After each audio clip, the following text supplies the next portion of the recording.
আসসালামু আলাইকুম রহমতুল্লাহি ওয়া বারাকাতুহু।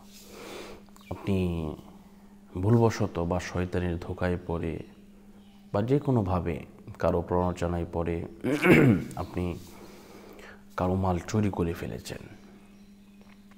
এখন রুটি পরা বা আয়না পরা বা চাল পরা, বাটি চালান, এই সমস্ত অনেক ধরনের পরা আছে।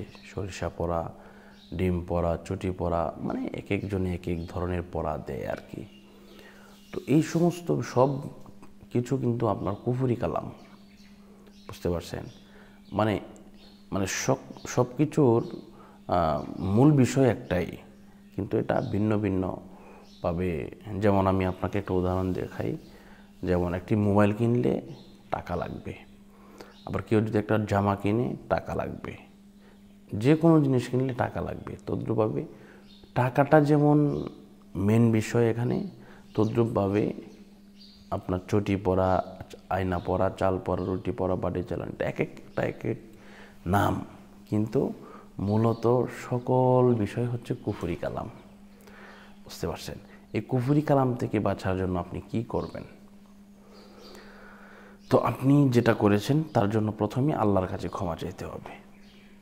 আল্লাহর কাছে অবশ্যই আপনাকে ক্ষমা চাইতে হবে।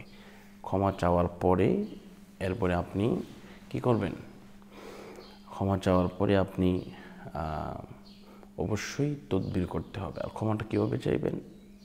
এটা এভাবে চাইতে হয়, যদি আপনি বাংলাতে পারেন এভাবে বলবেন যে, আল্লাহ, আমি যা করেছি পূর্বে ভুল করেছি, এই জীবনে আর কোনো দিনই গুনাহ করব না। যেহেতু আল্লাহ বলেছেন ইল্লা মান তাবা ওয়া আমানা ওয়া আমিলা আমালান সালিহা ফাউলাইকা ইউবাদদিলুল্লাহু সাইয়্যাতিহিম হাসানাত ওয়া কানাল্লাহু গফুরুর রহিমা। আল্লাহ পাক রব্বুল আলামিন বান্দার যাবতীয় গুনাহ খাতা মাফ করেন, বুঝতে পারছেন? তো এটা কোনো সমস্যা নেই, কিন্তু আপনাকে তওবা করতে হবে। অথবা এটা আপনি করলেন, যদি পারেন তারবিতে এইভাবে করবেন, আস্তাগফিরুল্লাহ রাব্বি মিন কুল্লি যামবি ওয়া আতুবু ইলাইহি লা হাওলা ওয়ালা কুওয়াতা ইল্লা বিল্লাহিল আলিয়্যিল আযীম, এভাবে পড়বেন।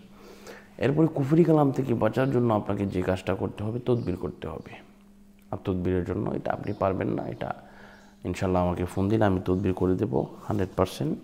কুফরি কালাম থেকে আপনি ক্ষমা পেয়ে যাবেন ইনশাল্লাহ। এজন্য আপনি আমাকে যদি আমার সাথে যোগাযোগ করতে চান, এই নাম্বারে যোগাযোগ করবেন 016-430-63744। এই নাম্বারে যোগাযোগ করবেন।